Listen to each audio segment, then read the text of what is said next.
trompete tem um som de trompete, o baixo tem um som. O sopro meu é o mesmo que eu ponho no trompete. No trompete o som sai agudo. Pá, pá, pá. No trombone, pá, pá, pá, pá. Quando eu sopro, aí você diz, o trombone tem um som bonito. Mas ele sozinho ele não toca. Se eu não soprar. Inspiração. O que é inspiração? O que é a etimologia? A palavra em si está dizendo. Inspiração, o que é? Ó, sopro forte. Deus soprou a palavra de Deus no coração dos homens. Agora eu vou dizer uma coisa que vocês talvez não saibam. Eu já disse aqui algumas vezes. Moisés escreveu os primeiros livros da Bíblia. Deus trouxe a Moisés a revelação do passado, criação do mundo. Deus trouxe a Moisés revelação do passado na vida de homens. E Deus trouxe a Moisés revelação para a história presente e até futura, falando sobre Jesus principalmente. Moisés era o quê? Qual Moisés foi criado aonde? O que ele era? Ele era um príncipe. Um cara cheio de conhecimento. Então, para ele era fácil escrever. Ele tinha, habilidade para isso. Não ele ficava escrevendo, mas ele tinha os copistas. Pessoas que ele pedia para escrever. Então, várias cópias eram feitas ao mesmo tempo. Os alunos dele escrevendo a Bíblia. Contando a história do Gênesis, criação do mundo, contando a história de Abraão, depois contando a história lá na frente, Deus começou a preservar. Mas calma aí. Como é que Moisés recebeu essa revelação e o que é que ele tinha em mente? Eu vou escrever isso aqui porque isso aqui vai virar a Bíblia. Ele não tinha esse conhecimento. Ele falou, Deus está me revelando isso aqui, eu vou escrever. Isso aqui vai servir para a história, para o pessoal entender, para o meu povo, o povo de Deus entender. Ele estava escrevendo, não sabia que ia tornar a palavra de Deus. Por isso era Deus que estava revelando para ele, conservando. O que acontece com os escritores da Bíblia, Moisés e os outros? Esses homens, os profetas, no Novo Testamento, os apóstolos, Marcos, Lucas e outros mais que escreveram, eles não tinham consciência que estavam escrevendo a palavra de Deus. Mas Deus estava cuidando, preservando, fazendo com que eles falassem somente a verdade. E essa verdade que era escrita por eles não podia ser alterada, nem diminuída, tinha que ser verdade mesmo, porque Deus estava cuidando, estava preservando, estava montando, estava elaborando, compilando a Bíblia para nós. Hoje nós temos a Bíblia em mão, mas Paulo não sabia disso. João não sabia disso, Lucas não sabia, era um médico. Lucas escreveu o Evangelho de Lucas e escreveu Atos dos Apóstolos para quem? Para um amigo. Um amigo pagou, falou, cara, você é fera. Você é um judeu, eu sei que você entende aí. Eu queria saber um pouco mais sobre esse Jesus. Aí ele começou, quem foi que narrou para ele? Ele não esteve com Jesus, ele não era apóstolo. Ele era um médico depois de Jesus. Ele começou a ouvir de Paulo, começou a ouvir dos próprios apóstolos sobre a vida de Jesus, narrou na íntegra. Deus preservou para Lucas ele escrever tudo como os outros apóstolos, porque Deus preservou para que ele não aumentasse nada, não diminuísse nada, para não contradizer a Bíblia. Então Lucas, sem saber que o que ele estava escrevendo, tanto Lucas como o Evangelho de Lucas, como Atos, ele estava escrevendo e Deus estava montando, compilando a palavra de Deus para nós, irmãos. Então quem escreveu a Bíblia foi Deus, porque se Deus não cuidasse, a Bíblia não seria a Bíblia. Então nós temos em mãos o sopro de Deus. Como eu estou dizendo, se eu sopro o trombone, então eu sou de trombone. Deus respeitou o estilo de cada escritor, Deus respeitou a escrita de cada um, a época de cada um, mas o sopro, para ser verdadeiro, era o sopro do próprio Deus nas Escrituras. O que você tem em mãos é palavra de Deus, escrita por Deus, usando homens, instrumento homem, secretários que Deus usou para compelir a palavra de Deus para nós. Vocês entenderam ou não?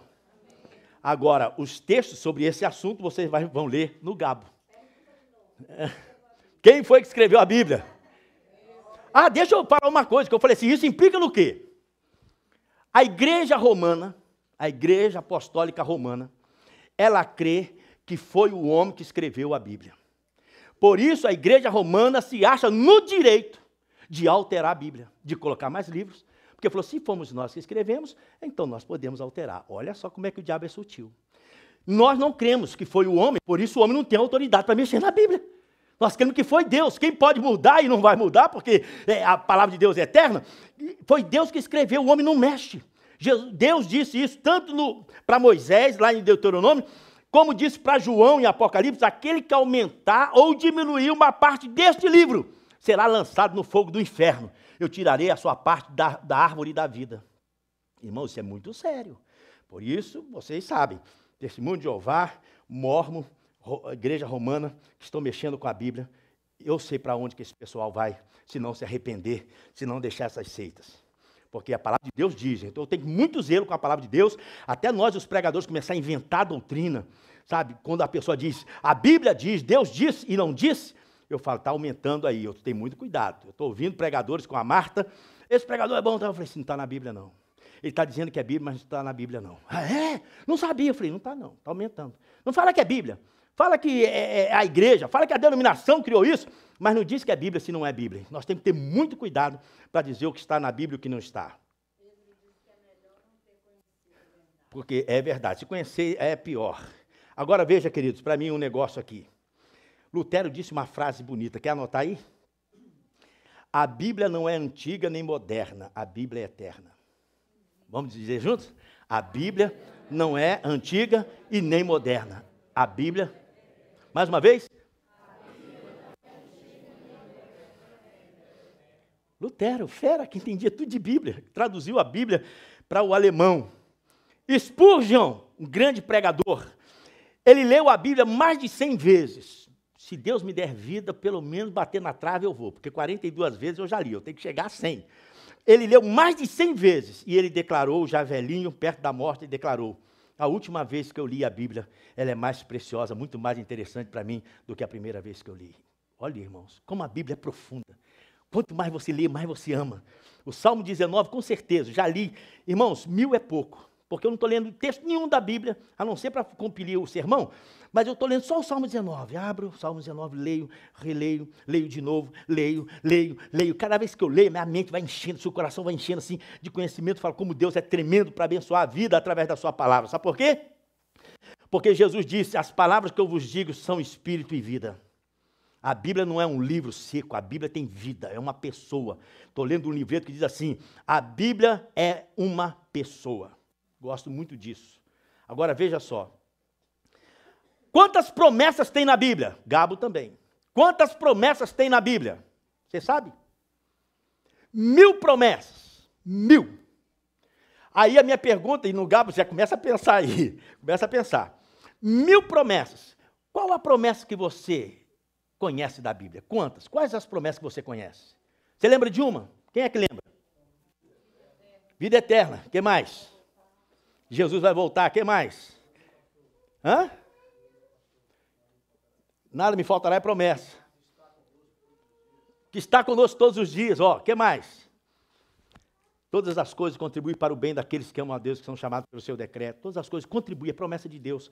Então, irmão, você vai ver, anjos do Senhor acampam ao redor daqueles que o temem e os livram. Salmo 34, versículo 7, me parece. Aí você começa a pensar, promessas de Deus, são muitas promessas. E nós somos crentes para crer nas promessas de Deus. Há um texto na Bíblia que diz, aquele que prometeu é fiel para cumprir. Ele é fiel para cumprir, então creia nas promessas de Deus.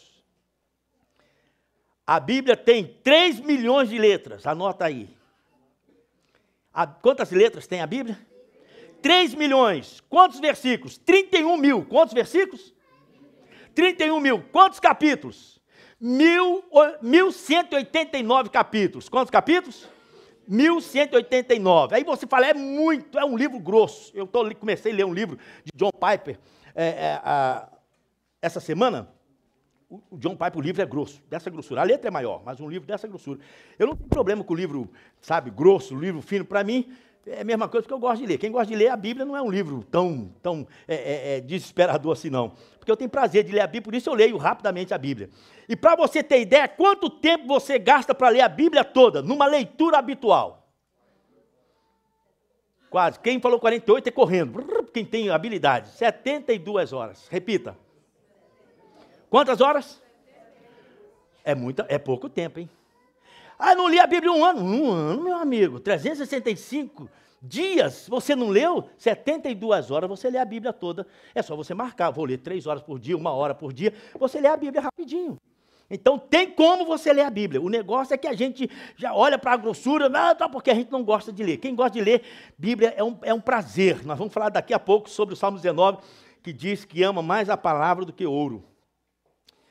Se você ler 4 capítulos por dia, você lê a Bíblia no ano. 4 capítulos por dia, você lê a Bíblia no ano. Quem nunca leu a Bíblia no ano? Quem nunca leu aqui? Levante a mão. Não é para vergonha, não. É para você, quem sabe o desafio. Ó. Vocês nunca leram no ano. Eu quero desafiar vocês. Se vocês querem fazer nesse ano, nós estamos no início do ano, março, dá tempo ainda. Março que vem, vocês vão chegar e falar, pastor, consegui ler a Bíblia toda no ano. Queridos, eu vou trazer na próxima semana, se eu lembrar, vou trazer um plano de leitura para você ler a Bíblia no ano, com calendário para você marcar. Você quer ler do jeito que está, se você quer ler em ordem cronológica, se você quiser ler de outras maneiras, tem muitas maneiras que estimulam você a ler a Bíblia durante um ano. Mas é um desafio que eu faço a vocês. Leiam a Bíblia num ano. Vale a pena. Vale a pena. Quem lê uma vez no ano, lê 2, 3, 4, 5. Uma das discípulas aqui, que não pertence à nossa igreja, a Renata Quinones, eu estimulei ela a ler, ela leu a Bíblia rapidamente, em 3 meses. Ela ficou tão empolgada, falou, agora pastor, eu vou ler em 2. E eu falei, você está igual eu. Eu já bati recorde meu mesmo. Eu li marcando, estudando a Bíblia. Eu posso fazer isso porque eu não tenho outro trabalho, eu não sei meditar na Bíblia. Eu li em 2 meses, essa Bíblia que eu tenho em mãos aqui. 2 meses, eu li, marquei toda colorida, toda escrita do lado, em 2 meses. Por quê? Eu ficava 8 horas lendo, 12 horas lendo. Falei, eu quero bater o recorde, lendo, escrevendo e tal. A costa doía de tanto ficar curvado em cima, o dedo por causa do lápis de cor. Eu falei, não interessa, eu quero bater meu próprio recorde, mas eu quero ler porque eu amo a palavra de Deus. Agora, ler assim do jeito que eu tenho lido 42 vezes, irmão, é muito fácil, porque é só ler, não precisa marcar. Isso aí é rapidamente, a gente lê a Bíblia com facilidade, principalmente porque nós amamos a palavra de Deus. Os livros que foram escritos para atacar a Bíblia, se a gente colocasse esses livros um em cima do outro, dava uma torre tamanho daquela que caiu em Nova York. Os livros que foram escritos para atacar a Bíblia, para trazer descrédito à Bíblia, ou para tentar acabar com a Bíblia. E essa montanha de livro cresce, e a Bíblia está aqui paradinha. Sabe o que isso parece? Aqueles cachorros, pastor alemão, ensinado, adestrado, quando ele atravessa a rua e os vira-lata, fica doido. E ele nem nada. Ele vai falar assim, coitadinho dele. Os cachorrinhos, ele dá uma... some todo mundo. Do mesmo jeito é a Bíblia. Se vira-lata, a Bíblia está seguindo, porque a Bíblia ela não é antiga e nem moderna, ela é eterna. Amém, queridos? Deixa eu ler João, capítulo 20, 31. O apóstolo João, que foi um escritor também tremendo do Novo Testamento, escreveu o Evangelho de João e o Apocalipse, e 3 cartas. O apóstolo João, ele escreveu no final do seu Evangelho, no capítulo 20, versículo 31. O objetivo, por que ele escreveu a Bíblia? A Bíblia não é um livro comum, a Bíblia é muito mais do que você imagina. Por que a Bíblia foi escrita? Ele falou isso, mas lá no Antigo Testamento tem muitas passagens que comprovam isso bem. João, Evangelho de Jesus, segundo escreveu João, por isso estou falando, Evangelho é de Jesus, o Evangelho não é de João, o Evangelho de Jesus, segundo escreveu João. Mas quem deu as cartas, quem soprou, foi o Espírito Santo na vida desses homens. João 20, 31, o que diz aí? Leia aí. Mas estes foram escritos. Aleluia. E isso aqui foi escrito para que vocês creiam em Jesus, o Filho de Deus. E se vocês creem, vocês têm o quê? Vida eterna. A Bíblia nos leva para a vida eterna.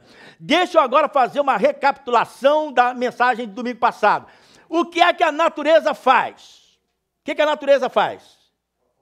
Proclama a glória de Deus. Anuncia a obra das mãos de Deus. Mas se você começar a olhar para a natureza e saber o que o salmista está dizendo, mostra a glória de Deus, mas a natureza não salva ninguém. O que a natureza faz é levar você para Deus. Mostra que existe um Deus. Quando você corre para Deus, eu inverti a ordem da outra vez que eu gravei, em 2004, eu coloquei a primeira revelação, a natureza, a segunda o temor e a terceira a palavra. Dessa vez eu mudei. Mas a natureza leva você a ter um temor de Deus. Quando você tem temor de Deus, a palavra vai guiar você para onde você deve ir. Então, a natureza só vai mostrar na sua vida.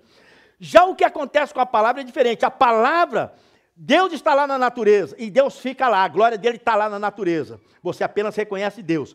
Com a Bíblia é diferente. Deus está aqui na palavra.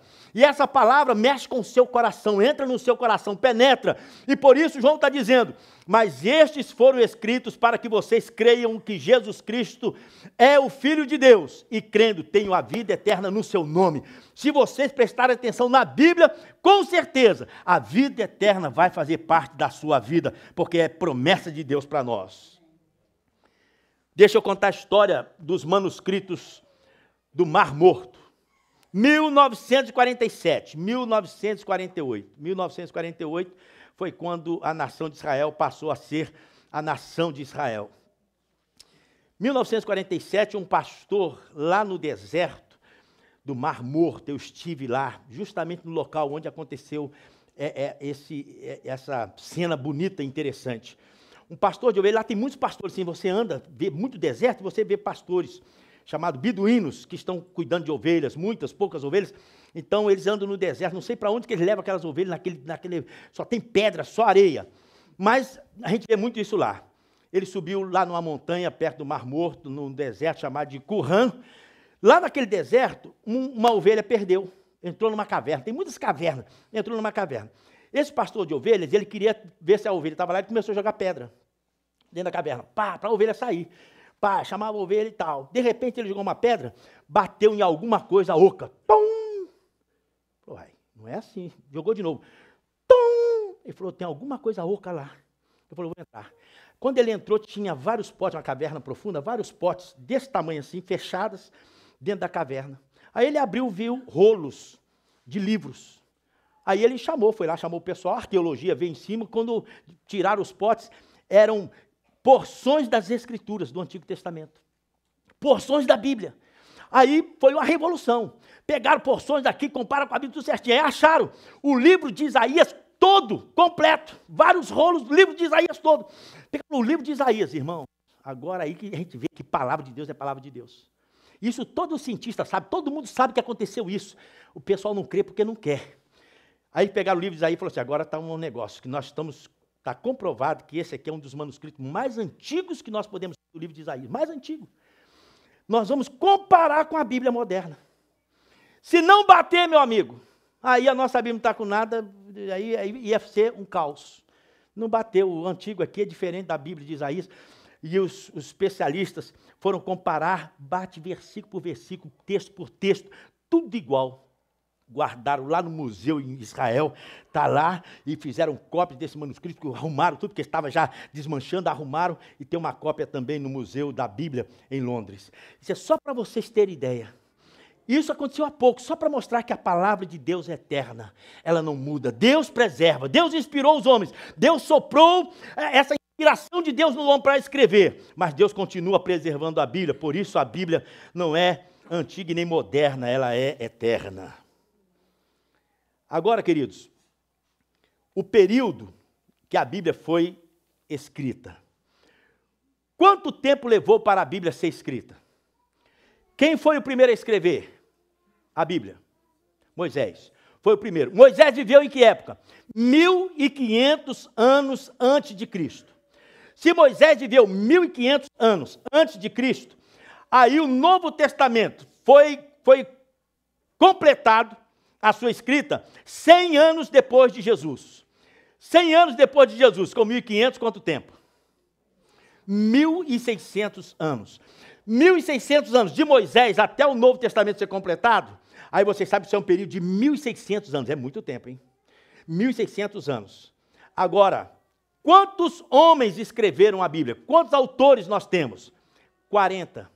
Se nós temos 40 autores que escreveram a Bíblia, agora você imagina, 1600 anos, o espaço tão vasto, tão grande, 40 autores em épocas diferentes, em lugares diferentes.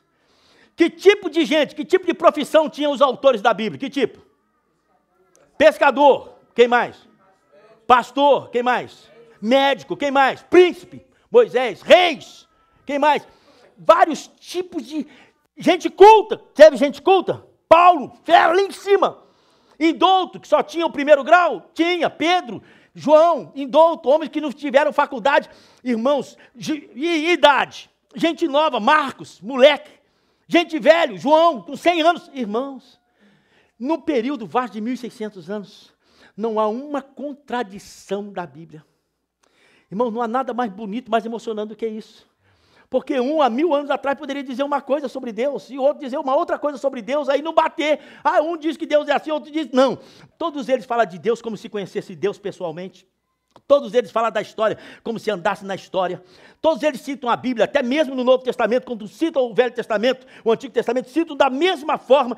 Irmãos, é uma coisa tremenda, só para a gente entender. Não existe contradição nesses 1.600 anos, nesses quase 40 autores ou mais que escreveram a palavra de Deus. O Alcorão é diferente. O Alcorão do islamismo é diferente. Quem foi que escreveu o Alcorão? Maomé, só ele. Ele sentou lá, resolveu fazer uma religião para ele, vou sentar aqui e vou inventar um negócio. Pegou a Bíblia, botou do lado, porque eu copiava na Bíblia. Eu vou botar aqui, então. Até de Jesus, vou ver o Jesus também que já viveu, porque escreveram há 700 anos atrás. A Bíblia tem 1.600 anos, eles escreveram há 700 anos. Escrevendo, olhou Jesus, esse Jesus é importante também, colocou que Jesus era importante, que Jesus era mais importante do que ele. Eles não falam isso, mas que está lá, está. Aí eles começam, irmão, aí é fácil, compelir o Alcorão e colocar lá. Não pode comparar com a palavra de Deus, nunca. A nossa Bíblia, quem foi que fez a primeira tradução da Bíblia em português? João Ferreira de Almeida, repita. Mais uma vez, quem? Quem foi João Ferreira de Almeida? Um português que era sacerdote romano, parecido com Lutero, que se converteu lendo a Bíblia, porque era um erudito, um cara que sabia tudo de grego, de hebraico, lendo a Bíblia, ele se converteu. Aí ele falou assim, eu tenho que colocar isso na língua portuguesa, na minha língua. E João Ferreira de Almeida, que nasceu pertinho de Lisboa, no ano de 1600 e... Aonde é que está o homem? Ele nasceu em 1628, perto de Lisboa. Fez a tradução do Novo Testamento dos originais, grego e hebraico, do Novo Testamento dos originais gregos. Ele fez do Velho Testamento do hebraico. O Novo Testamento foi publicado em 1681 na Holanda. 1681, o Novo Testamento estava pronto na tradução de João Ferreira de Almeida. 10 anos depois ele faleceu, mas ele traduziu a Bíblia em português até Ezequiel. Quando ele morreu, um tal de Jacobus op den Acker, ele tomou conta e traduziu o restante da Bíblia. E a Bíblia foi, então, impressa, completa. A Bíblia portuguesa foi impressa em 1753. Repita, Eu nasci quando? Que ano? Quem sabe? Ninguém sabe? 1953, justamente 200 anos depois, Timotinho nasce para ler a Bíblia em português e amar essa palavra com a mesma força que João Ferreira de Almeida tinha. Que maravilha, quando eu li isso aqui eu falei assim, eu gosto disso. Agora, queridos, nós temos várias versões aqui, não muitas, mas pelo menos temos aqui na nossa igreja. Qual é a melhor versão da Bíblia?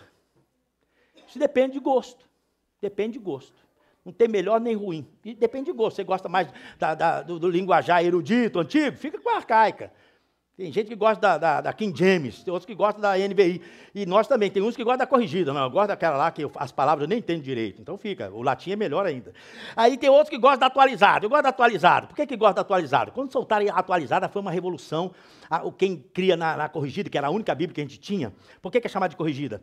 Da Bíblia de João Ferreira de Almeida surgiu a corrigida. Nós, os brasileiros, quando a imprensa começou no Brasil, aí nós demos uma corrigida no português lusitano, português de Portugal. Por isso é chamada João Ferreira de Almeida corrigida. Nós demos uma melhorada, irmão, mas foi muito pouco. Não melhorou muita coisa, não. Aí depois veio atualizado, tentando melhorar, piorou. Porque a atualizado começou a colocar palavras que também não são usuais. São palavras modernas, mas que ninguém usa. Aí, graças a Deus, surgiu a nova versão internacional, que é brasileira, até a tampa. Até a tampa, brasileira. Isso aqui é tirado do grego, do hebraico, um homem esfera. Mas para o brasileiro ler. Por exemplo, olha só. As versões mudam a palavra, mas não mudam o sentido. Não muda, não mexe no conteúdo, na doutrina, mexe na palavra. Por exemplo, se eu falar assim, o que é tálamo? Você sabe o que é tálamo? Quem sabe? Está na sua Bíblia aí. Se não é nova versão, tem tálamo na sua Bíblia. Só Salmo 19 aí, porque não é a nova versão. O sol é como o noivo que sai do seu tálamo e vai até o final. Irmão, o tálamo é brabo, hein? Fala tálamo. Aposento. Então, qual que é o melhor? Tálamo, que não se usa, ou aposento? Aí eu sei o que é aposento. Tálamos eu não sei, ninguém fala. Você vai para o tálamo hoje, irmão? Você está me ligando do seu tálamo? Ninguém fala, seu aposento. Irmãos, a alteração da palavra não vai alterar a Bíblia. Eu li, um dia Deus estava vendo palavras em português, e todos os idiomas têm isso, palavras que estão caindo em desuso. No português, tálamo é uma. Você lembra de muitas. Quem é que lembra de uma aí? Alguém lembra de palavra que não se usa mais? Ninguém nem sabe que existe, mas é da língua portuguesa, mas caiu? Garrucha. Pega só a garrucha aí. Hoje ninguém sabe o que é garrucha, não, hein? É ou não é? Nós sabemos, o pessoal novo aí, pega a garrucha. Quando eu falei garrucha, meu filho, quê? O que é isso, pai? Garrucha. Que nome esquisito. Espingarda. Cai em desuso. Tálamo, caiu em desuso. Quando se faz uma versão como a do Luiz Saião aqui, a gente vê... o tálamo, tira o tálamo e coloca aposento para você entender, aí fica muito melhor. Paloureiras. O que é paloureiras? Irmão, isso é um palavrão, né? Paloureiras. As mulheres não devem ser paloureiras. Faladeira, mas sabe o que aqui está na nossa Bíblia? Fofoqueiras. Brasileiro sabe muito bem o que é fofoqueiro. Até o português de Portugal não sabe, eles não usam fofoca, eles não usam, não sabem. Mas nós sabemos, então a Bíblia é brasileira. As mulheres não sejam fofoqueiras, que andam falando de casa em casa. Paloureiras é braba, hein? Agora vamos para a edificação. Até agora é informação, né? Agora vamos para a palavra de Deus. Agora é formação. Salmo 19. Segunda revelação, a palavra. Salmo 19. A primeira revelação está no Salmo 19, versículo de 1 a quanto?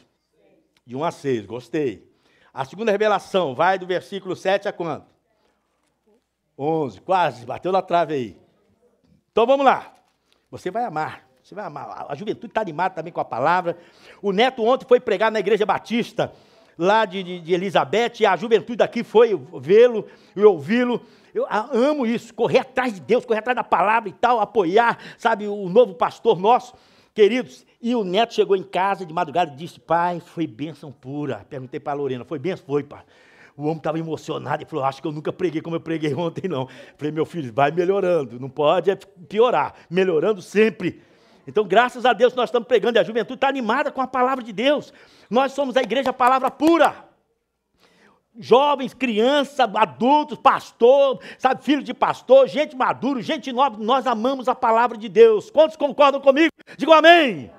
Agora você tem hoje a segunda revelação, a começar do versículo 7. Diz o que aí? A lei do Senhor é perfeita. Veja só, eu disse que a natureza, Deus está lá, Deus se manifesta, mostra a glória dele. Mas não tem salvação, não tem efeito de salvação na sua vida. A palavra é diferente, Deus está na palavra, quantos creem? Mas é muito diferente da natureza, porque a palavra, ela existe, Deus está na palavra, mas mexe com você, mexe com o seu coração, traz mudança para a sua vida, renovação da sua alma. Como diz 7, a lei do Senhor é perfeita e... ela é perfeita, não tem erro. Tudo que Deus faz é perfeito. Salmo 18, aquela música que nós cantávamos no início, Zezé. O caminho de Deus é perfeito. Tudo que Deus faz, o caminho de Deus é perfeito. A palavra de Deus é perfeita. Por isso que não foi homem que escreveu. O homem falha. Deus soprou para o homem não sair fora. Meus narrações, olha só, as narrações que os homens que escreveram a Bíblia ouviam, eles não podiam alterar. Por exemplo, quantos cegos eram na narração dos evangelistas? 2. Um evangelista diz assim, 2 cegos à beira do caminho estavam clamando, Jesus, tem misericórdia de nós. Um outro, Lucas diz, um cego chamado Bartimeu clamou, Jesus, filho de Davi, tem misericórdia de mim. Era um ou eram 2? Hein? Quem errou? Hã? Os dois falaram assim, Jesus, filho de Davi, tem misericórdia de nós. A minha pergunta é, quem errou?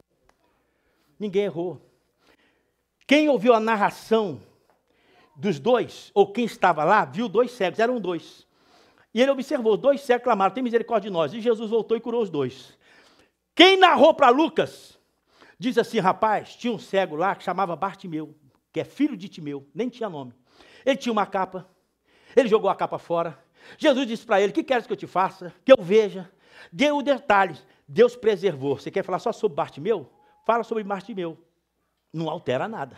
E nem disse que só era um, disse que havia um cego lá. Aí ele narrou do jeito que ele ouviu, Deus não deixou ele alterar nada. A minha pergunta, a mesma pergunta, quantos anjos estavam no túmulo de Jesus quando ele ressuscitou? Um diz que havia um anjo resplandecente.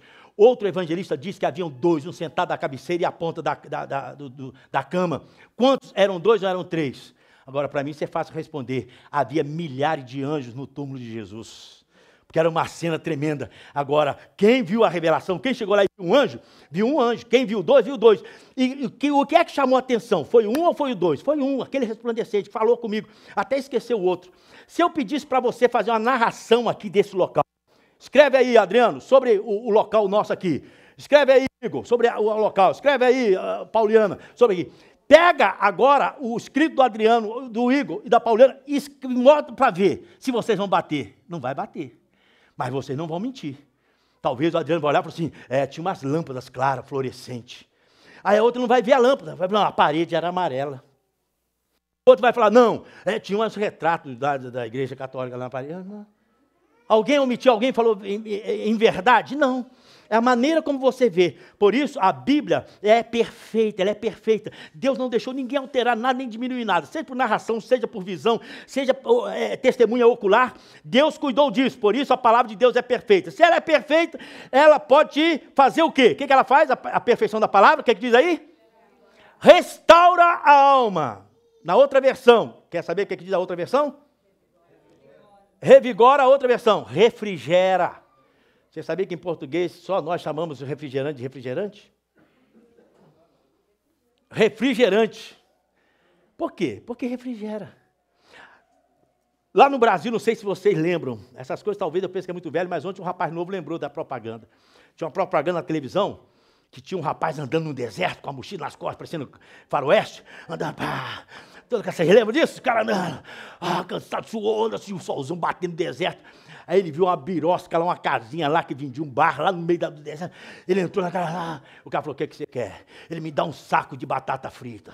Pegou o saco assim, batata frita, aquele sal melecou a boca dele. Agora me dá um tim. Era o refrigerante. Ele pegou o tim. O tim refrigera e acaba com a sua sede. Eita. O que a Bíblia está dizendo é justamente isso. Nós, o homem, depois do pecado, nós estamos sedentos, andando, o homem anda atrás de filosofia, atrás de religião, atrás de tudo, à procura de mitigar a sede, não encontra, mas se encontrar com a palavra de Deus. A Bíblia diz que a palavra de Deus refrigera, restaura, revigora a alma do homem. Quantos creem? Amém. Irmãos, qualquer pessoa que está apavorada com religião é porque não encontrou a palavra de Deus. A palavra de Deus faz a gente aquietar. Tem alguns membros aqui da nossa igreja que estão dando, eu considero assim, dando os primeiros passos na fé. São crianças, meninos na fé. Eu amo porque amo a palavra de Deus. Cada um de vocês que vem às quartas-feiras, que ama, que corre atrás, que pergunta. Eu fico olhando assim e falo, meu Deus do céu, como ama a palavra. Chega cansada do trabalho, vem para casa, às vezes, pastor, não deu tempo de tomar banho, mas eu estou aqui para ouvir a palavra de Deus. Eu falo, só quem conhece a palavra de Deus tem esse desejo, essa fome, porque sabe que a palavra de Deus revigora a alma. O que mais que a palavra de Deus faz? Os testemunhos do Senhor são dignos de confiança. Pode confiar. Quando Davi escreveu lei do Senhor, testemunhos, preceitos do Senhor, mandamentos do Senhor, ele escreveu as ordenanças do Senhor, ele usa esses termos para mostrar que a Bíblia é muito mais do que um título só. Só mandamento não. Tudo tem um princípio, alguém de testemunho. Deus testemunhou dele através da palavra. Os testemunhos do Senhor são dignos de confiança. Confia, querido, na palavra de Deus. Sabe por quê? Os testemunhos do Senhor são dignos de confiança e faz o quê? O que faz na alma? Querido, torna sábios inexperientes. Está começando agora? Vá para a Bíblia. Não fica atrás de denominação, não. Fica atrás de doutrina, de modismo, não. Fica atrás da Bíblia, na palavra de Deus. Por exemplo, quando a gente fala sobre isso, torna sábios os inexperientes. Quem está começando, quem não sabe, corra para a Bíblia. Vocês têm um pastor que ama a Bíblia e prega a Bíblia na íntegra. O Jonathan um dia disse para mim na casa dele, Falou, pastor, tem muitas igrejas aqui, perto da minha casa. Mas vale a pena esticar um pouquinho mais em Cliffside, porque a palavra de Deus é ministrada, é pregada. Cansa, porque é longe, mas vale a pena, não é por causa de mim, não. Com essa voz de taquara rachada aqui, eu não vou conseguir nada. Agora, com a palavra de Deus, eu sei que eu consigo, porque sempre consegui. Pastoreando igreja grande, igreja pequena, grupo pequeno, não importa. A palavra de Deus dá sabedoria aos simples na outra versão. Agora, veja só. 1 de João, vamos ler lá, 1 de João, capítulo 2. O que é unção? Quem gosta de unção? Oh, Jesus, só graça. Eu amo unção, só que eu quero saber o que a Bíblia fala sobre unção. Unção no Antigo Testamento era separação de matéria, coisas. Ungia os reis, ungia sacerdotes e ungia coisas. Isso aqui é ungido separado. No Novo Testamento não existe mais isto. No Novo Testamento não existe unção para coisas. Não existe, em nenhum lugar. A unção do azeite mesmo, que era usado no Antigo Testamento, só existe no Novo Testamento para uma coisa. Sabe para quê? Doença. Só para enfermidade. Por isso você não vê eu dando vidrinho de unção, como a turma faz aí para ganhar dinheiro, vidrinho de unção para todo mundo. Não, nós não temos isso não. Não unge cachorro, não unge nada. Isso aqui é para ungir enfermo. E o enfermo tem que pedir. O enfermo tem que pedir. Está alguém entre vós enfermo? Chama os presbíteros da igreja, ungido com azeite em nome do Senhor. Chame, eu quero que a unção do Senhor, aí o presbítero, o pastor pode ungir. Agora, a unção no Novo Testamento tem uma conotação completamente diferente, porque não é só para reis, não é somente para sacerdotes, a unção no Novo Testamento é para quem? Para todo mundo, para toda a igreja. Nós somos sacerdotes de Deus, quantos creem nisso? Então diga para o seu irmão aí, você é um sacerdote de Deus, diga. Você sabia disso? Você é um sacerdote dos crentes. Nós estamos muito ruins, Jonas, sabe por quê? Nós achamos que ainda nós estamos na era de que o sacerdote é aquele que tem um colarinho clerical, que tem a barba, esse é o sacerdote. Isso é uma mentira, hein? Na igreja episcopal, na igreja que é anglicana, nessas igrejas, todo mundo que diz que é sacerdote, está errado. John Stott era da igreja anglicana, morreu há pouco tempo. John Stott é da igreja anglicana, mas ele era contra esse negócio de sacerdote que tem autoridade de estar no púlpito. Que ele dizia, sacerdotes somos nós. A Bíblia diz, com teu sangue compraste para Deus homens de todas as tribos e os fez reis e sacerdotes. Nós somos sacerdotes, nós podemos interceder a Deus, nós podemos entrar no Santo dos Santos, pedir ao Senhor e Deus manda. Quantos creem nisso? Então, 1 de João, capítulo 2, versículo 20, 2 textos, para vocês verem o que é que a unção faz na minha vida e na sua vida. Essa unção vem da palavra, nós temos a palavra de Deus, que começou uma obra em nós. O livro que eu estou lendo de John Piper é um livro tremendo, fala assim, o que Jesus espera dos seus seguidores, meu Deus, são 50 mandamentos de Jesus. Agora veja só, 1 de João, capítulo 2, versículo 20, o que é que diz aí no versículo 20? Mas vocês têm uma unção, está falando que sou eu que tenho? Está falando que é o pastor que tem? Somente não, vocês têm uma unção, que procede de quem? Que santo é esse? Deus. Vocês têm uma unção que procede de Deus. Agora veja, e todos vocês têm o quê? Meu Deus. O que a unção está trazendo para mim? O que a unção traz para você? Conhecimento, sabedoria. Você lendo Bíblia, você conhece, querido. A palavra de Deus traz sabedoria. Você começa a conhecer doutrina errada, o que é certo, o que é errado, padrão absoluto, o que Deus manda fazer. Irmãos, em todas as áreas de nossa vida, seja para casamento, cuidar dos filhos, seja para ministrar, seja nas doutrinas, seja qualquer área, se você tiver unção, que tem, nós temos conhecimento. Agora, não é unção de arrepiar. Isso não existe não, irmão. Unção que eu recebo, quando eu nasço de novo, o Senhor me sela com o seu Espírito Santo, o Espírito Santo sela a minha vida, a unção cai sobre a minha vida, meus olhos são abertos, daqui a pouco eu vou falar, meus olhos são abertos, eu começo a enxergar, sabe, o mundo, começo a enxergar a palavra, a doutrina, Jesus, o próprio Deus, de uma maneira diferente que eu não enxergava antes. A unção que vocês têm traz conhecimento. 27, o que diz? Quanto a vocês, a unção que receberam dele permanece em vocês. A unção fica até quando? Sempre. A unção está sempre, só se você sair fora. A unção vai permanecer. E vou dizer uma coisa, tem muita gente que sai e continua sabendo. Porque não esquece. Pode fazer o que ele quiser, ele não vai esquecer, porque o que ele aprendeu, ele sabe. A unção que vocês receberam dele permanece em vocês. E não precisam que alguém os ensine. Olha, irmãos, Mas como a unção dele recebida, que é verdadeira, olha só o que nós lemos aqui, a palavra de Deus é verdadeira, a palavra de Deus é digna de confiança, que é verdadeira e não falsa, não existe falsidade, os ensina acerca de quê? O que é que a unção faz com você? Ensina todas as coisas. Irmão, se existe um povo sábio na face da terra, quem é? Quem é? Diga para mim, quem está com medo de falar, quem é? Povo de Deus, a igreja. Nós sabemos tudo. Por isso que se você assiste o Jô Soares, que o pessoal considera sábio, irmãos, o cara fala muita besteira. Algumas áreas ele até entende, mas o homem fala mais besteira do que acerta, principalmente quando toca nas coisas de Deus. Quando fala em idolatria, feitiçaria, então aí que o homem está mesmo na cegueira do capeta, lá embaixo. Agora está dizendo, vocês têm unção, não precisa que ninguém ensine vocês, porque ela é verdadeira, e ele ensina acerca de todas as coisas. Permaneçam nele. Estou dizendo, pode sair e perder. Permaneçam nele, sabe por quê? Enquanto você estiver em Jesus, você tem unção. Como ele os ensinou, Jesus nos ensinou, a palavra de Deus nos ensina. Então, quando o salmista está dizendo aqui, a palavra, os testemunhos do Senhor são dignos de confiança e torna sábios os inexperientes, está dizendo justamente que, juntamente com a palavra, existe uma unção de Deus na nossa vida.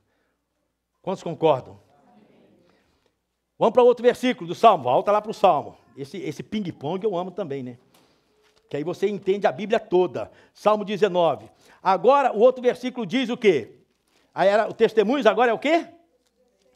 Os preceitos do Senhor são justos. Presta atenção. O que é preceito? Princípios. A palavra pode ser trocada por princípios. O que tem no Antigo Testamento, os princípios que passam, o trampolim de pularem para o Novo Testamento, são princípios, não são mais leis. Não é obrigado você obedecer, mas são princípios. Por exemplo, sábado, o descanso. Vocês acham que é necessário ou não para a vida humana? Claro que é. Então são princípios de Deus. Quem não descansa? Não descansa não. Deus está me abençoando, estou trabalhando 7 dias por semana. Ih, rapaz, você está fora do princípio de Deus. Deus quer que você trabalhe, mas Deus quer que você descanse. O benefício é nosso. Por que nós somos contra sabatistas? Eu não sou contra sabatistas por causa do sábado. Eu sou contra os sabatistas porque eles dizem que Jesus e o sábado salvam. Não pode acrescentar nada a Jesus. Jesus é salvador. Sábado é um princípio de Deus, mas não salva. Não tem o efeito de salvífico na nossa vida. Então só discordo por causa disso. Mas guardar o sábado, guardar o domingo, guardar qualquer dia para descansar, aí Paulo diz, quem guarda um dia, sábado, um domingo, para o Senhor faz, não tem importância. O negócio você tem que descansar. Por isso nós temos até vergonha de alguém ligar, a gente está dormindo. Está dormindo? Não, irmão. Ué. Só a graça. Tem uma irmã abençoada que me liga lá, pastor, te acordei. Um dia a irmã ligou 8 horas da manhã. 8 horas, falei, acabei de deitar, Jesus. Vou atender quem sabe. Alô, pastor, está dormindo? Falei, estou, minha irmã. A irmã acabou de me acordar, Jesus, só a graça. Qual é o problema de dormir? Qual é o problema de descansar? Você precisa descansar 8 horas. Você precisa ter um dia de relaxo com a família, andar, passear, comer, sair para o restaurante. Você tem que ter esse dia, queridos. Isso é de Deus, é princípio. Agora, não é ordenança. Se você não fizer, eu vou acabar com você. Deus não vai fazer isso. Ele quer que você obedeça por amor, porque tudo no Novo Testamento é por amor. Quantos concordam?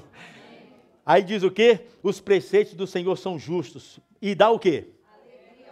Se você guardar o sábado, se você guardar um dia, você fica contente, alegre. O que Deus determina em sua palavra é para alegrar o coração, para você viver feliz. Nada por imposição, irmãos. E essa alegria do Senhor na nossa vida é que nós precisamos. Agora, presta atenção, vou falar talvez no próximo domingo. Os preceitos do Senhor são justos e dão alegria ao coração. Cuidado com o coração. Esse coração alegre, esse coração triste, não importa. Coração engana muita gente, muitos crentes. Enganoso é o coração, Jeremias 17. Agora diz o que mais? Os mandamentos são límpidos, são puros. E o que ele faz? Eu gosto. Traz luz aos olhos. O que diz lá no Salmo 119, versículo 105? Lâmpada para os meus pés é a tua palavra, e luz para os meus caminhos. É lâmpada. Você sabe onde está andando, você não está pisando no escuro, irmãos. Vida cristã não é dar salto no escuro. Vou pular, não sei o que vai acontecer, não. Você sabe o que vai acontecer na sua vida agora, e você sabe o que vai acontecer no futuro. Você está andando de fé em fé, de glória em glória, você está sabendo, tem culto racional nisso. Paulo gostava de falar sobre culto racional. Deixa eu ler, João, vamos lá para o ping-pong. João capítulo 8. João 8, 42. Abra lá, Evangelho de Jesus, segundo escreveu o apóstolo João, capítulo 8. 8, 42. Isso aqui também é forte. Isso aqui é forte, forte. Jesus não era mole, não. 8,42. Quer ver só? Disse-lhe Jesus. Estava dizendo que o pai deles era Deus, os judeus dizendo. Disse-lhe Jesus. Se Deus fosse o pai de vocês, vocês me amariam. Mas eu vim de Deus e agora estou aqui. Eu não vim por mim mesmo, mas Ele me enviou. Alguém tem a revista atualizada aí? Alguém tem atualizada? Veja só se Jesus veio de moto, irmão. Eu acho que Jesus veio de moto aqui. Está escrito aí na atualizada que Jesus veio de moto. Outra palavra tem que ser mudada. Jesus não andou de moto. Como é que está a moto aí? Então leia lá, literalmente. Não está escrito assim? Na atualizada? Eu não vim de moto próprio. Tem aí não? Ninguém tem. Se tem atualizado, está escrito assim, eu não vim de moto próprio. Só para vocês terem ideia que Jesus não andou de moto, não, irmão. Tem que mudar. Pois eu não vim. Então procure atualizada, porque se ninguém tem, não vai achar. Se alguém tivesse aí, ia ler em voz alta. Eu já fiz isso lá na gravação de 2004, tem o pessoal, moto aqui. Eu falei, foi o Alcides. Tem moto aí, não? Não, essa revista é atualizada. É atualizada. Essa aí não tem moto, só tem outras coisas. Vamos lá. Aí diz o seguinte, pois eu vim de Deus e agora estou aqui. Eu não vim por mim mesmo, mas Ele me enviou. Porque a minha linguagem não é clara para vocês? Porque são incapazes de ouvir o que eu digo. Vocês pertencem ao pai de vocês, que é? O diabo. Judeus tendo como pai o diabo. Que mais? E querem realizar o desejo dele. Ele foi homicida desde o princípio, não se apegou à verdade, pois não há verdade nele. Quando mente, fala da sua própria língua, pois é mentiroso e o pai da mentira. No entanto, vocês não creem em mim, porque lhes digo a verdade. Qual de vocês pode me acusar de algum pecado? Se estou falando a verdade, por que vocês não creem em mim? Aquele que pertence a Deus ouve o que Deus diz. Vocês não ouvem porque não pertence a Deus. O pessoal não está entendendo Bíblia, não está entendendo palavra, não entende sobre Jesus, porque está cego, não tem luz para enxergar as verdades do Evangelho. Cegueira. Tanto isso é verdade, que em 2 aos Coríntios, leia agora lá, 2 aos Coríntios, capítulo 4, versículo 2. Irmão, isso aqui é forte, hein? 2 aos Coríntios, capítulo 2. Você já viu gente que não se converte, gosta da Bíblia, mas não se converte? Você conhece alguém? Você já viu gente que ama ouvir-me através da internet, através das mensagens do CD, ama, mas não se converte de jeito nenhum? Existe alguma coisa aí. Alguma coisa. Aí, a coisa que eu estou dizendo está em 2 aos Coríntios, capítulo 4, versículo 2. O que é que diz no versículo 2? Olha. Calma aí, eu estou querendo saber, mas não é esse texto, não. Eu estou querendo ler sobre o 17. Vamos ao 17. Também não é. Perdi. Onde diz assim, a cegueira do diabo. Versículo 4. Versículo 4. 4. O Deus desta era. O que é que diz aí? Cegou o entendimento dos descrentes. Cegou. Cegueira. Para que não veja o quê? A luz do Evangelho. Olha só, irmãos. A luz do Evangelho da glória de Cristo, que é a imagem de Deus. A pessoa não vê Jesus, não vê a luz do Evangelho. Sabe por quê? Por que não vê? Porque está cego. Quem cegou? O diabo. O pai de vocês diz para os judeus, vocês não me ouvem, vocês não me entendem, porque vocês têm o pai e o diabo. Tem muita gente que ouve a palavra e tão cego, não consegue enxergar, só vê a religião dele, só vê isso. Irmãos, é porque o diabo cegou a mente. Eles não conseguem enxergar, não conseguem ver a luz, o brilho do Evangelho do Senhor Jesus. Só a graça de Deus para arrebentar essas correntes do inferno. Agora, queridos, o outro ponto do Salmo, vamos lá para o Salmo. Temos que terminar, irmãos. Salmo, por isso que eu falei que falar de palavra é assunto que eu gosto. Aí nós não podemos falar num sermão só, nós temos que falar em dois. Vamos lá, agora no Salmo 19 diz o seguinte, as ordenanças do Senhor, aí traz assim, o temor do Senhor é puro e dura para sempre. Isso aqui é a terceira revelação que nós vamos deixar para o próximo domingo. Embaixo do 9. As ordenanças do Senhor são verdadeiras. Mais uma vez, diz que as ordenanças são verdadeiras e todas elas justas. Tudo que Deus diz na sua palavra tem justiça, e essa justiça aqui é para julgar, irmãos. Por exemplo, o que é que quem não tem palavra inventa? Testemunho de Jeová e Adventistas. Eu tenho que dar nome aos bois. Sabe por que eu tenho que dar nome aos bois? Porque eles também falam de mim também. Porque eles falam também da minha doutrina também. Então é lá e cá. Toma lá, dá cá. Essas seitas dizem que o homem, quando morre, vai dormir. Sono da alma. Essas duas. Adventista, uma só. Depois eles dividiram, por causa de Jesus. Os adventistas acharam que Jesus, e acham que Jesus é Deus. O Testemunho de Jeová acha que Jesus é um anjo criado, que recebeu o poder. Por causa disso, eles separaram. Mas algumas doutrinas ficou nas duas seitas. E sabe o que aconteceu? Eles creem no sono da alma. O que acontece com a pessoa quando morre? Dorme. Não vai para o céu, nem vai para o inferno. A pessoa dorme, está dormindo. Porque alguns textos falam sobre isso. Por exemplo, Jesus disse, Lázaro está dormindo e eu vou despertá-lo. Ele usa esse texto lá no Antigo Testamento. O morto, ele não sabe de nada, ele descansa, está em silêncio. Eles pegam esses textos. Mas, irmãos, em cima desses poucos textos que eles usam, existem centenas e centenas de textos que falam que a vida é consciente depois da morte. Principalmente esclarecido por Jesus no Novo Testamento e o apóstolo Paulo. Eles creem que dorme. O crente, quando Jesus voltar, ele vai chamar, você vai acordar, e você então vai encontrar o Senhor Jesus e vai reinar com Jesus para sempre acordado. Os ímpios, no trono branco, ele vai acordar, os caras vão ser julgados e depois vão dormir de novo. Ai, irmão, é uma brincadeira. Acorda, acordou. Você está condenado, agora pode dormir de novo. Ai, que condenação é essa que é dormir? Isso aí é bom, irmãos. Isso é conivente, ser bonzinho. Sabe por quê? O papai e a mamãe, que não conheceram o Senhor Jesus, estão tudo dormindo. Irmão, isso é uma maravilha. E nós vamos reinar com Cristo e os homens vão ser... irmão, não inventa não, sabe por quê? Isso aí é torcer a palavra de Deus, isso aí é forçar a palavra de Deus para assunto que é muito claro na Bíblia. A igreja romana diz o quê? Estou falando do Testemunho de Jeová e Adventistas, mas e os romanos? A igreja católica, o que é que ele diz? Vai para o purgatório. Quem inventou? Eles, porque na Bíblia não tem. O que acontece? Também para dar um jeitinho. Morreu, você não vai para o inferno. Você vai para o purgatório. Aí chega no purgatório, você vai pagar o pecado. Do pecado pago lá no purgatório, e se você rezar bastante aqui na terra, alguém pagar, tira você do purgatório e leva para o céu. Para que o inferno? Para que o inferno se ninguém vai para lá? E a igreja católica crê no inferno.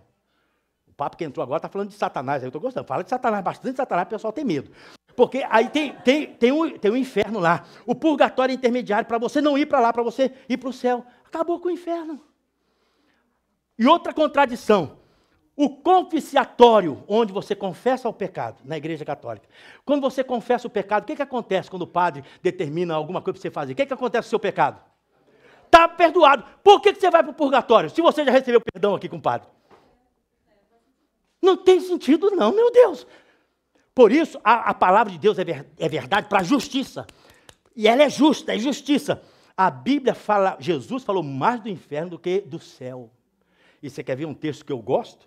E eu sei que você gosta também, apesar de ser horripilante. Marcos capítulo 9, olha só. Agora marque isso aí na sua Bíblia se você não marcou, mas os crentes mais antigos, garanto que já está marcadinho aí.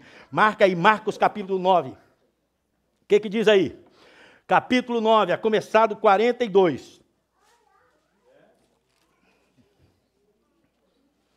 Se alguém fizer tropeçar um desses pequeninos que crê em mim, está falando de criança ou está falando de nós? Não importa. Se é criança, está falando que a criança tem que fazer o quê? Leia comigo, irmãos, 42. Se alguém fizer tropeçar um desses pequeninos que... Então tem que crer. Se é criança, tem que crer. A criança tem que crer através dos pais, trazer para a igreja, como nossas crianças estão aprendendo a crer em Jesus. Se você fizer tropeçar os pequeninos, mas eu acho que está falando de mim, que crê em mim, seria melhor que fosse lançado no mar com uma grande pedra amarrada no pescoço. Sabe o que é essa grande pedra? Na outra versão diz pedra de moinho. A pedra de moinho, eu vim lá em Israel, é desse tamanho assim, ó.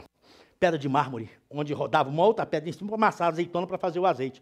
Uma pedra desse tamanho amarrar no pescoço, dá um mergulho no mar. Oh, maravilha.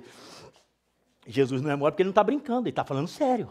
Está usando uma ilustração pesada, forte, mas está falando sério. Depois ele diz, se a sua mão fizer tropeçar, corte-a. É melhor entrar na vida mutilado do que tendo as duas mãos ir para o inferno, onde o fogo nunca se apaga, onde o seu verme não morre e o fogo não se apaga. O Luiz, aquele tecladista nosso aqui, um dia fez uma pergunta para mim, eu quase morri. Fazia aquela pergunta também, que é só graça. Pastor, se o nosso corpo cair no inferno, ele vai torrar. Fogão torra. Eu falei, ih, rapaz. Você nunca ouviu falar que não é esse corpo, não? Vamos ressuscitar com um corpo que vai ser imortal, tanto para a vida eterna como para a condenação. Ele não vai morrer mais, vai padecer eternamente no inferno e não vai ser destruído.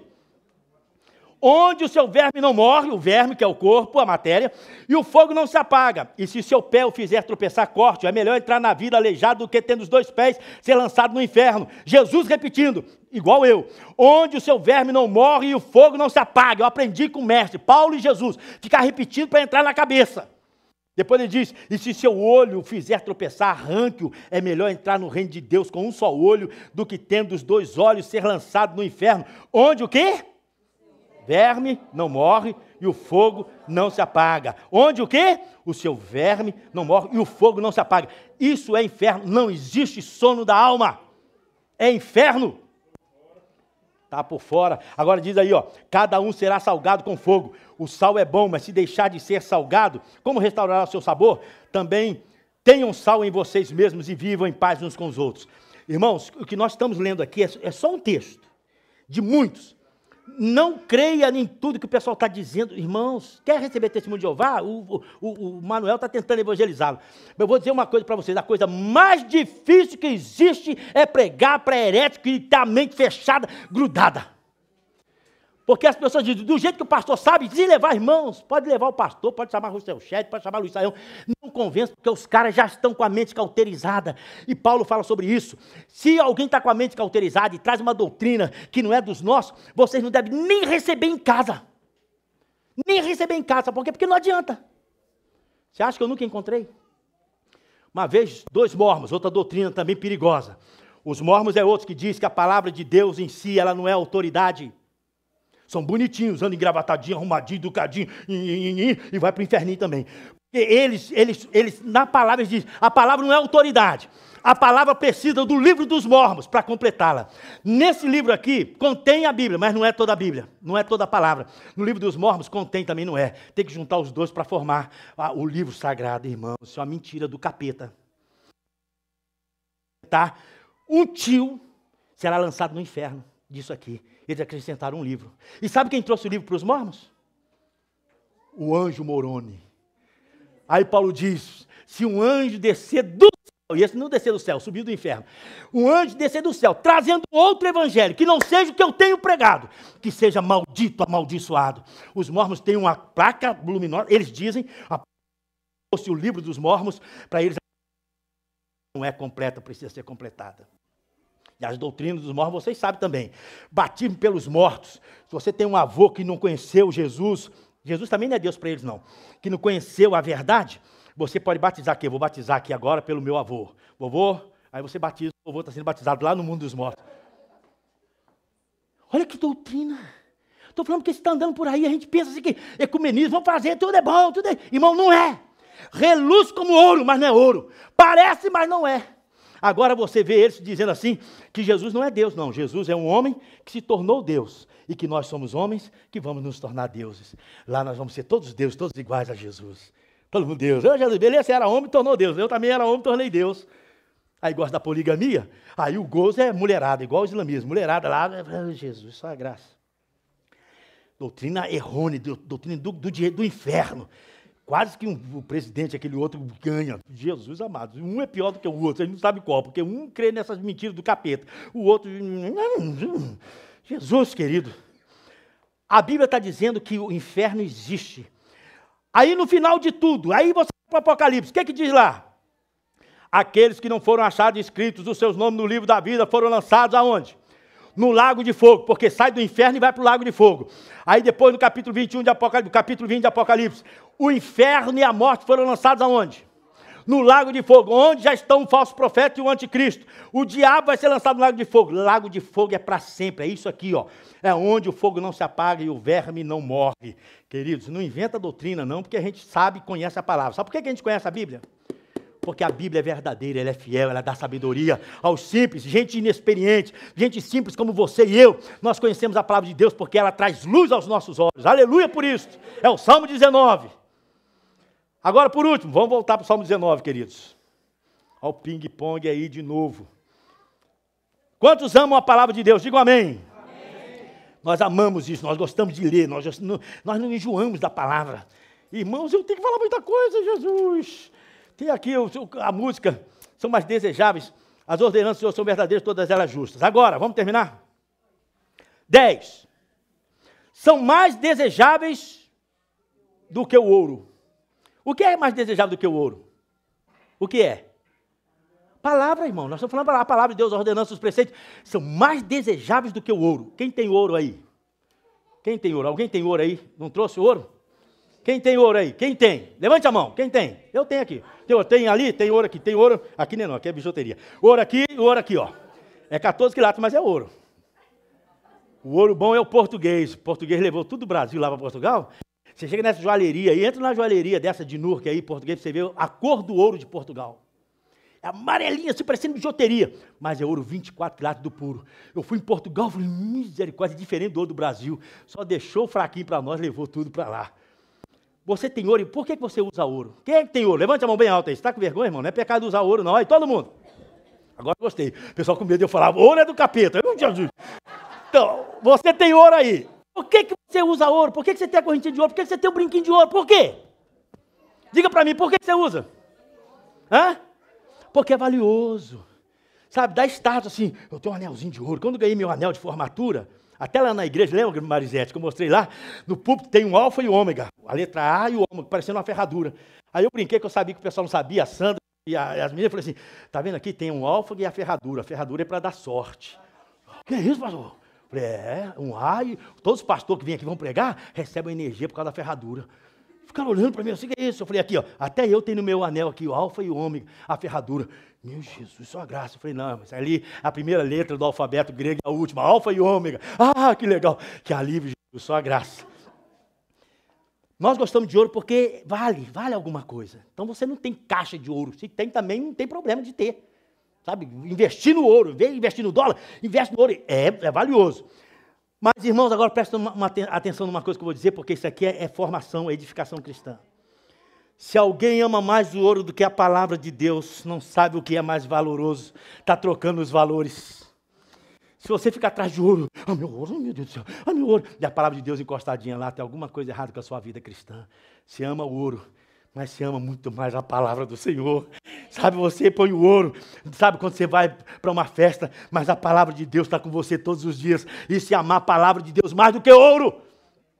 Quem levanta de manhã já preocupado com ouro, vou botar o ourinho. Irmão, de manhã é palavra de Deus, de noite é palavra de Deus. Vou na festa, e eu gosto daqueles que esqueci da joia. Eu falei, você esqueceu e leu a palavra. Se não leu a palavra também não adianta. Esqueci do ouro, mas eu não esqueci da palavra. O salmista está dizendo, são mais desejáveis as tuas palavras do que o ouro. E que tipo de ouro? Que tipo de ouro aí? Puro, 24, 30, se tem, eu não sei. 24, irmão, eu amo mais do que o ouro puro, não é ouro vagabundo, não. Eu amo a tua palavra mais do que o ouro puro. E quem está escrevendo isso aqui era o quê? Quem era? Quem escreveu o Salmo 19? O rei. Rei que tinha ouro para dar com os olhos, como diz o mineiro. Ouro para tudo quanto é lugar. Ele falou, eu amo muito mais a tua palavra do que o ouro que o Senhor tem me dado. Irmãos, isso é crente. Isso é igreja, palavra pura. Isso somos nós que amamos a palavra do Senhor. Aleluia! São mais doces do que o mel, do que as gotas do favo. Sabe o que ele está dizendo aqui? O provérbio diz, não coma muito mel não, que você enjoa. Não está dizendo que o mel é um alimento muito bom, que você tem que comer muito, não. Está dizendo assim, que mais do que uma gota. Porque o mel tem um sabor diferenciado de tudo quanto é açúcar que você já viu. Pega um açúcar, pega um doce, põe na boca. O doce é diferente. Você pega o mel, você sabe, é um doce especial. Aí ele está romantizando, dizendo assim, é mais doce, eu tenho mais prazer de botar uma gota da tua palavra do que comer muito doce. E quem é que não gosta de doce? Quem é que não gosta da sobremesa? Hoje eu fui no aniversário português, irmãos, que maravilha. Camarão, vocês sabem que não falta. Tinha um leitão assado, pururuca, pele. Jesus, só a graça. Aí não tem jeito de emagrecer. Tinha um cabrito feito ao vinho. Oh, meu Deus, no forno, que coisa boa aquilo. Tinha batata que o português sabe fazer com frango, com costela de porco. Muita comida. Depois tinha um punhado de doce português para fazer. Eu falei, eu só fico no salgadinho aqui, deixo o doce para vocês. Acho que o único que não gosta de doce sou eu. Todo mundo gosta da sobremesa. Marta, não vejo a hora de eu ver o doce. Todo mundo atrás do doce. O doce é muito bom, mas presta atenção. Davi está dizendo, a gota do mel, que é uma coisa do favo do mel, que é tão gostoso, está dizendo, a tua palavra para mim é como uma gota dessa. Faz a diferença na minha boca, no meu coração. Jeremias encontrou a palavra, engoliu, disse assim, ela tinha um amargo no ventre, mas na minha boca era doce. João também comeu e disse, tem um sabor doce na tua palavra. Quem come a palavra de Deus sabe da diferença de qualquer livro que já foi lançado na face da terra. É a gota do mel. Por elas o teu servo é advertido. Irmãos, por elas o quê? Elas o quê? A palavra. O teu servo é advertido e há grande recompensa em obedecer-lhe. Aonde começa a recompensa em obedecer a palavra de Deus? Aonde começa? No futuro? No futuro? Não. Agora. Deixa eu ler. Grande recompensa. Jonathan Edward. Jonathan recebeu o nome por causa desse pastor aqui. No avivamento da igreja em 1740, esse pastor foi um dos grandes avivalistas aqui na América. O pastor Jonathan Edward, ele era congregacional, mas um grande pregador, um homem de Deus. Sabe o que ele casou com Sara? Teve 11 filhos, presta atenção, 11 filhos. Isso mais ou menos em 1740. Em 1900, os descendentes eram 1.400 descendentes desse pastor. Agora presta atenção, 13 reitores de faculdades, 65 professores, 100 advogados, 30 juízes, 66 médicos, 80 funcionários públicos em ascensão, 3 governadores, 3 senadores e 1 vice-presidente da República. Tudo descendente de um homem de Deus. Queridos, isso é só para mostrar, existe recompensa. Recompensa para quem ouve a palavra, para quem come a palavra. Se você tem alguns dos seus filhos fora da igreja, não desista não. Deus irá recompensá-los, vai trazê-los de volta, em nome de Jesus. Creia nisso, que Deus vai valorizar, vai honrar a sua fé.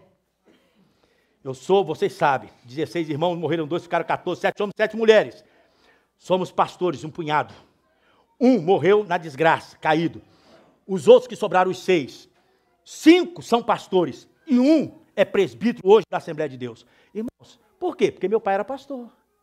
A recompensa é a família, Deus vai abençoar, Deus vai trazer. E as mulheres casaram com homens de Deus e está todo mundo na igreja. Existe recompensa para isso. Os sobrinhos são pastores, meu filho é pastor. Irmãos, a coisa começa a encaminhar. Filho do meu filho vai ser pastor, isso não tem dúvida, porque existe grande recompensa para isso. Então não desanima, o que Deus promete, Ele cumpre. Quantos creem nisso? A minha família, Deus tem abençoado. O neto, a Kelly está casando com um pastor, que vai se formar em maio. E a Loruama sempre foi assim, a coluna do meio, em altos e baixos. Já faz uns 3 meses que ela voltou para Jesus com toda a garra. Toda a garra. E eu elogiei ontem ela, falei, minha filha, isso é recompensa para quem ama a palavra de Deus. Continua firme aí. Ela acabou com o Facebook dela e foi ela que deu a ideia para colocar um Facebook da igreja. Eu quero que tenha um Facebook da igreja, que eu quero envolver agora é com a igreja do Senhor. Acabou meu Facebook. Eu falei, quem é que toca no coração? É a palavra de Deus que mexe no coração dos nossos filhos, em nome de Jesus. Vou deixar para a próxima semana, porque o tempo já foi. Eu quero falar ainda, continuar falando sobre a recompensa de Deus. O que é que Deus promete agora no futuro para você, se você ama a palavra de Deus. Curve a sua cabeça, vamos orar. Vale a pena, queridos, se envolver com a palavra. É a segunda revelação. Vale a pena você amar a palavra. Eu disse para vocês, e eu espero que vocês tenham recebido o desafio, leia o Salmo 19 todos os dias. Uma vez, leia o Salmo. E se alguém decorar o Salmo 19, eu sou capaz de dar um prêmio. Decorar o Salmo 19 todo. Eu decorei, mas eu não valho, né? Você tem que decorar o Salmo todo para você recitá-lo. Então, mas leia, se você não tem condições de decorar, leia pelo menos uma vez. Isso não é religião, isso não é ritualismo vazio, não. Isso é amar a palavra de Deus. São mais desejáveis do que o ouro, do que muito ouro puro. São mais doces do que o mel, a gota do favo. Eu amo a tua palavra, Senhor. E existe recompensa para aqueles que obedecem à palavra de Deus. A banda vai vir para cá, para a gente terminar. Vamos cantar mais uma vez, que as palavras dos meus lábios. Mas vamos orar. Deus, obrigado. A tua palavra nos abençoa, a tua palavra falou conosco. Nós estamos felizes, porque existe conhecimento, existe sabedoria do teu Espírito Santo para nos guiar em toda a verdade. Ah, meu Deus, o Senhor Jesus disse que quando o Espírito Santo viesse, Ele nos guiaria em toda a verdade. E nós estamos andando na verdade. Nós somos a igreja da palavra pura, sem alteração. Nós cremos, meu Deus, o que nós temos lido é puramente a tua palavra. que meus lábios, Senhor, não alterou nada, apenas nós lemos e explanamos a tua palavra, mas a tua palavra é verdadeira, a tua palavra é justa, a tua palavra traz alegria ao coração, restaura a alma, revigora a alma, refrigera a alma. A tua palavra é justa para julgar, a tua palavra é tudo para nós. Louvado seja o teu nome, Senhor, por tua palavra nesta noite, por tua palavra nos gabos que vai acontecer nessa semana, Jesus. Louvado seja o teu nome, louvado seja o teu nome, por nós termos a mente sadia, visão para enxergar a tua palavra, ouvido para ouvir a tua palavra e mente para guardar a tua palavra. Nossa gratidão em nome de Jesus.